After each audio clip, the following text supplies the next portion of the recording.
sociedade brasileira vive hoje um momento bastante interessante, onde a questão dos valores está sendo cada vez mais pautada. Uma prova disso é o próprio Relatório de Desenvolvimento Humano 2010, produzido pelo Programa das Nações Unidas para o Desenvolvimento, onde o tema principal é a questão dos valores. Então, que valores queremos e que valores precisamos para construir uma sociedade que seja uma sociedade diferente? É dentro desse contexto que estamos aqui hoje para poder falar um pouquinho para os professores, falar para os alunos sobre a construção de uma nova escola, sobre a construção de uma nova educação. E é dentro desse contexto que nós vamos conversar um pouquinho com a professora Lúcia Helena Galvão, que é diretora da Nova Acrópole do Lago Norte, para falar um pouquinho do ponto de vista da filosofia, que seriam os valores e como pode se fazer para viver esses valores com mais profundidade. A Nova Acrópole é uma escola de filosofia considerada a maneira clássica. O que significa isso? É uma escola de filosofia que busca formação para a vida. Não uma formação técnica, mas uma formação que leva o homem a despertar as suas próprias potencialidades. Então, vou perguntar agora para a professora Lúcia, o que são, afinal de contas, os valores do ponto de vista filosófico e, na sua avaliação, qual a necessidade de se trabalhar valores na educação? Nós, da instituição Nova Acrópole, que é uma associação internacional que trabalha exatamente com isso, a recuperação de valores do ser humano, tomamos como muito positivo esse questionamento que vem ocorrendo na sociedade. Achamos que é um bom momento para trabalharmos com esse tema, porque de fato, consideramos que a causa dos problemas humanos vem na sua raiz de uma falta de valores. Agora, acho que para que essa busca possa ser produtiva e realmente gerar frutos, temos que ter uma reflexão sobre o que vem a ser valores e por que os queremos. Hoje, como a tônica da nossa sociedade é muito econômica, quase não sabemos diferenciar valor de preço. As coisas têm valor por um valor de mercado, por aquilo que se considera como valioso. O valoroso e o valioso são quase sinônimos. E não se lembra que as coisas têm valor em si, independente de valerem ou não dentro de um mercado de valores econômicos. Então, essa é uma primeira consideração. Cada coisa tem um valor em si. Uma segunda consideração que eu considero também muito importante seria a questão de por que queremos valores. Porque nesse momento sentimos a necessidade de valores. Salvo exceções, o que eu percebo como média na sociedade é que as pessoas sentem o medo da ausência de valor no outro. Sentem o medo de serem vítimas da ausência de valor do outro. Então, necessito valores porque para que o outro não me engane, para que o outro não me violente, para que o outro não atinja os meus direitos. Porém, você percebe que quando temos uma busca motivada pelo medo dessa forma, as raízes são muito rasas e não é uma boa base para nós gerarmos valores dentro da sociedade. Considera-se que é próprio da natureza humana necessitar de valores.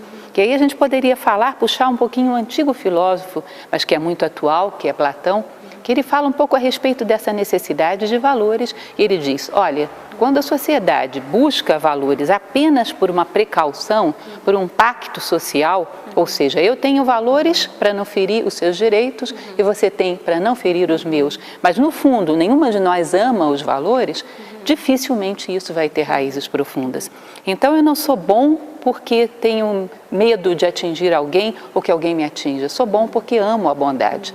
Ele falava sobre isso num mito muito famoso, que eu vou contar de forma bastante rápida, na Lídia, um pastor de nome Giges, que era considerado uma pessoa de muito valor, honesta, cumpridor de todas as suas obrigações. E um dia esse Giges acha, quando pastoreava suas ovelhas, um anel, que ao colocar no dedo, ele se torna invisível. E aí ele começa a roubar, a profanar templos, a profanar mulheres, a fazer tudo que ele nunca tinha feito. Exatamente porque não era visível. O valor de Giges era um valor para o outro e não um valor para si mesmo.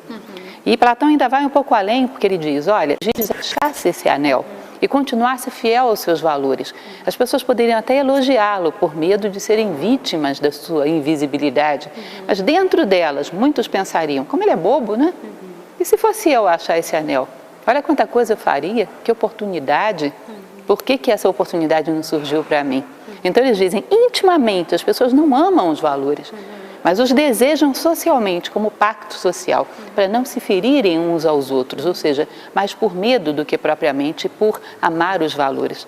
E se não há raízes profundas, qualquer pequena modificação no contexto da sociedade, qualquer situação de exceção, você percebe que essa fachada de valores vai por terra. Então, nós tivemos alguns exemplos recentemente bastante dolorosos, como, por exemplo, o caso do terremoto no Chile. Nós víamos pessoas de classe média aproveitando daquela situação de exceção para entrar em supermercados e roubar, e não comida, roubar às vezes eletrônicos. Um fato histórico como esse, que muitas vezes já ocorreu em outros contextos, mostra que quando os valores são impostos por uma convenção social, quando são impostos apenas por um interesse, quando são valores de coerção e não de convicção, a mínima alteração no contexto da sociedade, eles caem por terra e você percebe que você fica sem nada. Então, o que nós percebemos, entre muitas outras coisas que nós podemos avaliar, se queremos de fato levar a sério essa questão de introduzir valores na nossa sociedade atual, é que a formação que damos hoje é muito focada em tornar os homens tecnicamente capacitados, mas não humanamente valorosos. Então, nós percebemos que quando uma pessoa é formada tecnicamente, desenvolve habilidades, a tendência é que ela desperte admiração pelas habilidades que ela tem. E se por trás dessas habilidades técnicas há vícios sérios de caráter, ela propaga, junto com as suas habilidades técnicas, os seus vícios de caráter. Porque quem admira um ser humano tende a admirá-lo em bloco, com tudo o que ele tem.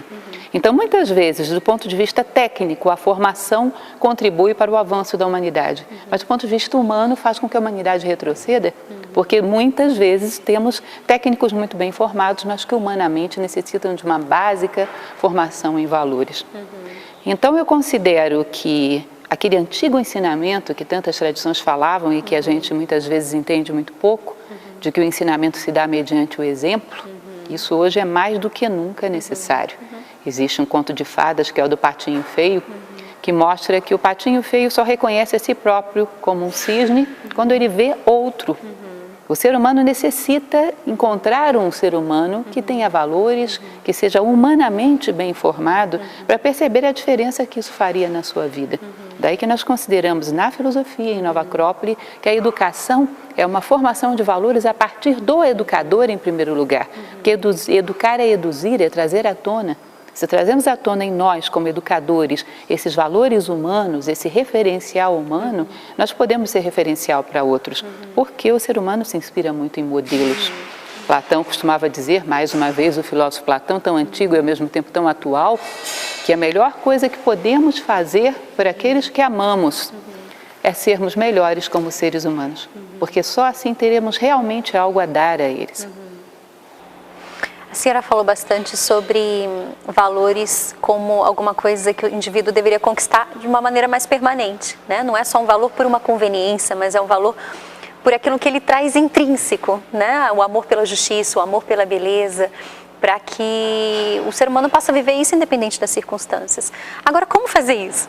Né? Como o grande dilema é esse, porque falar em valores é muito fácil. Agora, como viver valores? Essa é uma grande dificuldade, porque quando nós pegamos uma definição muito intelectual de valores, não sabemos muitas vezes fazer a ponte entre isso e a nossa prática, e o nosso dia a dia. Agora, quando, como educadores, estamos dentro de sala de aula, quer seja com adultos, quer seja com crianças, percebemos que é próprio da natureza humana pedir por valores, que o ser humano se realiza aí. Então, vocês vão ver que quem lida com crianças, por exemplo, tratando da questão da justiça, quantas vezes um professor em sala de aula não tem que lidar com a reclamação de uma criança de que alguma coisa não foi justa, que o coleguinha pegou a sua borracha, que ele levou alguma punição, uma anotação na agenda, ou seja, muitas vezes existe essa procura da criança, bom, isso não foi justo. Perceba que ninguém disse para a criança o que é a definição de justiça, mas ela tem intuitivamente que existe uma lei que garante que as coisas devem estar no seu lugar. Ou seja, se a borracha é dele, deve estar com ele. Se a punição não é justa com ele, não deveria estar na agenda dele. Então, se você for perceber intuitivamente dentro de uma sala de aula de crianças, você percebe que elas entendiam um pouco do princípio da justiça, que é cada coisa no seu lugar. E nós muitas vezes achamos que para dar à criança uma noção de justiça temos que resolver essa situação pontual e não abstrair o princípio de justiça que está aí e aplicá-lo em todas as outras situações, para firmar nela esse referencial. Então é justo sim quando eu chego e faço ela compreender que ela deve devolver a borracha ao coleguinha, ou faço ela compreender que é justo que haja na agenda dela uma anotaçãozinha de que não houve o dever de casa, mas também está presente esse conceito e a criança intuitivamente percebe quando eu me considero fazendo aquilo que me corresponde como educadora, ou seja, estando no meu lugar correto e amo fazer isso, a criança também percebe e sente isso como justiça. Quando faço as coisas que devo da melhor maneira possível, de coração, a tempo e a hora, ela também percebe isso como justiça. Também percebe quando me dou ao trabalho de tratar cada criança como um ser único e irrepetível e não como uma massa com as mesmas características, porque o conceito de justiça clássico é dar a cada um o que lhe corresponde. Ela sente isso intuitivamente numa circunstância que ela vive e sente também em todas as circunstâncias do ambiente onde ela vive. E vocês vão perceber que muitas vezes temos essa briga por fazer com que as crianças obedeçam. Muito comum no nosso momento histórico que os professores passem por essa dificuldade. A obediência tende a se tornar muito natural quando há admiração. E a admiração não é uma coisa que se impõe, é uma coisa que se conquista. E se conquista por uma autoridade em relação a uma série de pequenas coisas. E a justiça é uma das mais contundentes.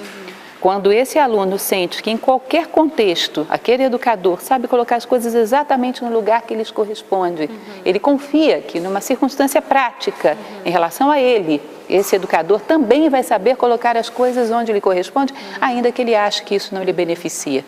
E adquire um vínculo de confiança onde, por exemplo, o problema da obediência fica muito mais fácil de lidar. Então, a primeira coisa seria ter clareza em relação ao que são os valores para vivê-los de uma forma consciente. Com certeza, clareza nós consideramos em Nova Acrópole como saber fazer uma ponte entre um conceito teórico, platônico no caso, e uma situação concreta de vida. Porque nós precisamos trazer esses conceitos à vida. A filosofia é vida, é a arte de viver, e são muito úteis, são muito práticos. Então, essa clareza nos permite encarnar os conceitos, dar um sopro de vida a eles. Só quando nós vivenciamos os conceitos, vamos criando um vínculo emocional com eles. Como eu dizia para você, fora de um contexto social de conveniência, eu não sou justo, eu não sou bom, eu não sou fraterno, porque a sociedade dá valor a isso, considera isso bonito. Eu sou bom, justo e fraterno porque me realizo fazendo isso. Para poder adquirir essa realização, eu preciso fazê-lo. Preciso experimentá-lo. Seria uma necessidade humana. Uma necessidade humana que você vai assimilando, porque o homem é um ser de costumes, um ser de hábitos, vai assimilando à medida que os pratica. E os educadores deveriam se colocar como os primeiros a fazê-lo, como referencial dessa prática de valores, para demonstrar que isso é possível, para demonstrar o quanto isso é nobre, para demonstrar o resultado que isso gera, o impacto que isso gera dentro de um grupo. Um educador é sempre multiplicador. Então, é fundamental que nós possamos usar esse conceito platônico. A melhor coisa que podemos fazer por aqueles que amamos é sermos melhores, porque assim poderemos dar a eles algum referencial. Depurar o gosto, dar um referencial de uma forma de viver os valores, por convicção e não por coerção. Obrigada, professora.